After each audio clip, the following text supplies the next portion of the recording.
가슴 성형을 앞두고 여러 가지 질문들을 많이 하시는데, 그 중에 많이 하는 질문 중에 하나가 가슴 크기를 어떻게 정하나요? 어떤 크기가 나에게 맞을까요? 이런 질문들을 많이 하십니다. 가슴 크기는 대충 정하는 게 아닙니다.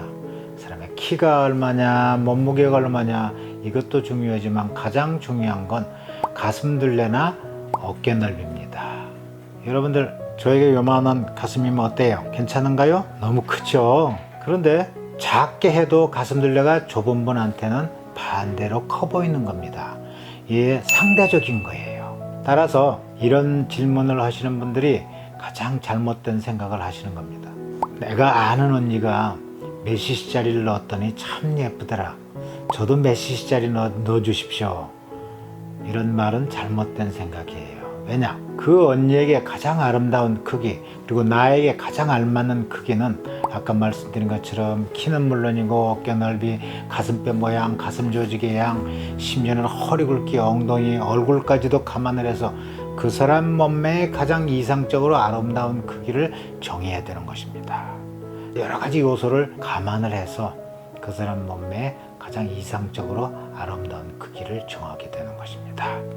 따라서 이 크기는 제가 수술하면서 수술실에서 이런 신체적인 조건이나 특징을 정밀 측정을 하고 제가 결정할 것입니다. 단, 본인이 특별히 원하는 크기가 있으실 경우에는 수술하는 날 아침에 수술실 들어가기 전에 크기에 대해서 저하고 다시 한번 논의를 할 거예요. 그때 원하는 크기가 있으실 경우에는 저는 큰 B컵 정도였으면 좋겠어요. 아니, 저는 C를 원합니다. 아니요, 저는 D가 좋아요. 이런 식으로 저에게 귀띔으로 느낌만 얘기해 주시면은 크기 정할 때 참고해서 정해 드릴 것입니다. 그리고 가슴 확대 수술한다면 은근히 보호자분들이 많이 오는데, 사실은 배꼽 가슴 성형 수술은 보호자가 필요 없는 수술입니다. 아무리 멀리 살아도 혼자 수술하는 날 차 타고 오셔서 수술하시고, 또 수술 끝나면 그날 오후에 자기 혼자서 차 타고 다시 내려갈 수 있는, 별로 아프지 않고 회복이 엄청 빨라서 당일 활동이 가능한 수술이 바로 배꼽 가슴 성형 수술이니까요. 그런데도 불구하고 보호자분들이 많이 와요. 왜냐? 겨드랑이나 유륜이나 이런 데를 수술하면 엄청 아프다고 그러죠. 그래서 그 수술로 착각들을 하고 보호자분들이 와서 간호하거나 또는 부축해 주거나 하려고 와요. 그런데 배꼽 가슴 성형 수술을 할 때도 이런 보호자분들이 모르고 오시면은 보호자분들 수술방에 들어오시라고 합니다. 그럼 보호자분들이 싫어하지 않습니다. 좋아하세요.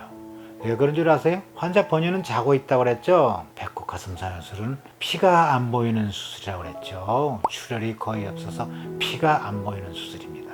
따라서 보형물을 어느 정도 크기를 넣고 보호자하고 저하고 같이 토론을 합니다. 이 크기가 예쁜지 키워도 봤다가 또 줄여도 봤다가.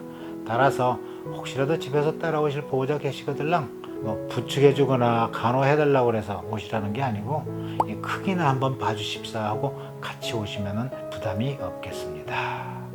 또한 크기 결정할 때 배꼽 가슴 성형은 식염수 보형물을 사용한다 그랬죠. 식염수 보형물에 이점이 또 있습니다. 좋은 점이. 다른 일반적인 코젤 보형물들은 크기가 이미 일정하게 정해져 있습니다. 이미 만들어져 있어요. 그래서 얼마 간격으로, 그래서 그 이상 간격을 좁힐 수가 없습니다. 여러분들 양쪽 가슴들 정상인들 보면은 100이면 100 다 좌우가 짝짝입니다. 모양도 틀리고 크기가 틀려요. 그래서 수술하는 분들 보시면은 역시 마찬가지로 다 자세히 보면은 짝짝이에요. 그럼 이 짝짝이를 맞추려면은 작은 쪽은 크게 하고 큰 쪽은 좀 덜 크게 해야 되겠죠. 그런데 코젤 보형물은 미세하게 이때 조정을 해야 되는데 조정하기가 어렵습니다. 이미 크기가 정해져서 나오기 때문에. 그런데 식염수 보형물은 식염수 주입을 하기 때문에 식염수 주입량으로 미세하게 크기를 조절까지 해서 더욱더 좌우 짝가슴 교정을 정확하게 더 해줄 수 있다는 이점이 있는 것입니다.